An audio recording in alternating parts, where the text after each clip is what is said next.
To improve fire and EMS protection in a small rural community, Monroe Township welcomes 3 people into its new daytime staffing today. WIFR reporter Alyssa Kelly talks with the fire district's deputy chief and new hires about why this move is a game changer. 15 years ago, the Monroe Fire Department transitioned from all volunteer to paid on-call fire department.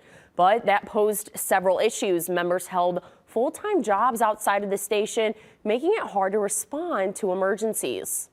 This is a huge milestone for our organization. Starting January 6th, the Monroe Fire Department will have 3 part-time employees Monday, Wednesday, and Friday from 8 in the morning to 4 in the afternoon. We and the chief and the officers got together, came up with a plan.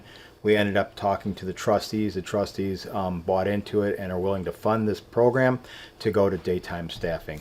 Deputy Chief Richard Wilson says its current situation has them turning on neighboring fire districts for help when its district is unable to respond. Every year calls for service are going up. We don't really see a reduction in our ambulance or fire calls at all. Wilson says with the introduction of a new Love's truck stop and rumors of a new hotel, the department is preparing for the growth of the town. Thinking outside the box and getting people here early and setting the grounds, we will be ready for when that growth happens. All 3 new hires come with years of experience and will be working alongside Deputy Chief Wilson when responding to calls.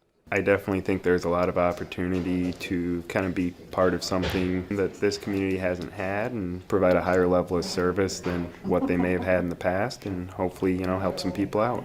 Leaders say staffing will always be an issue for community fire departments. I think this is a good step for the department just to make sure that we have people available during the day when, most of us are at work, and I have a day off during the week where it kind of works out well for everybody. Wilson says the addition of 3 daytime employees will help to improve response times and better serve the residents of Monroe Township. The fire district also has plans to expand to 7-day coverage in the future.